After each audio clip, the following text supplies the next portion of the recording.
Hi, Brother Chuckrow here. I'm going to talk about the final 180-degree rotation of the left wrist in the final part of the single whip. And I'm going to talk about it from several points of view. One is the elasticity of the tissues in the forearm. And that is, if you use ordinary strength, you can rotate your hand from palm up to palm down, and that's 180 degrees.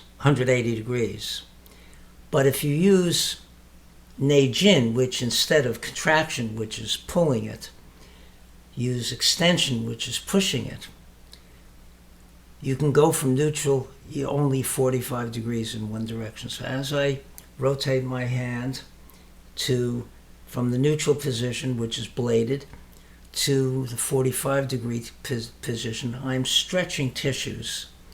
If I release, it comes back. And of course, I'm not just letting it jump back. I'm regulating the coming back by reducing the Taiji. When I reach the neutral position, I can rotate it the other way. Same thing, 45 degrees. That's 90 degrees of rotation. So how do you get 180 degrees of rotation in that wrist from the palm facing the body to facing outward? So I'll show you that. I'll show the move and then break it down. Starting from the push, I sit back, turn, and step. And now at this point, when I shift into the left, 70% into the left leg, I still have 45 degrees of turning of my hips. My hand at this point is facing my body, but it has to turn 180 degrees in that 45 degrees of turning of my body.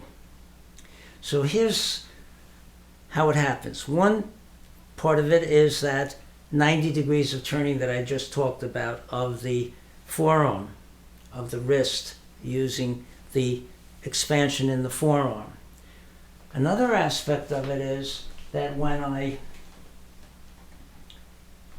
I step and I shift, I am giving this arm, my left arm, momentum, which as I stop, the arm will keep going. And even though my hips are going to slow down to a stop at the end, that momentum can still go into that arm and lift the upper arm out, which turns the hand the other 90 degrees. And the other part is that as I'm turning, doing this and turning, my hand is already turning, because here it's facing the rear, now it's facing there. So there's angular momentum that helps that hand turn. So all those three things together enable you to do that final turning of the hand of 180 degrees during the last 45 degrees of the turning, and have the beginning of that and end of that match of each of those turnings. It's important that they do, because as they say, the wrist and the waist move together. The wrist is the second waist. So if you're having trouble getting that, what you can do is sort of relax and make it happen using expansion at the end, and keep simulating it until you use less and less expansion and more of the momentum that comes through. And eventually you'll get it, and it's very exhilarating to feel that. So I'll show the move a few times.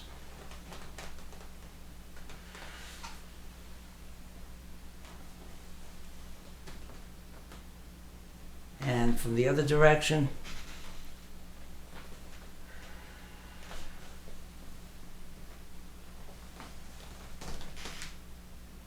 Not this. This means that you have to force that to turn. And it also binds the shoulder when you do it that way. Thank you.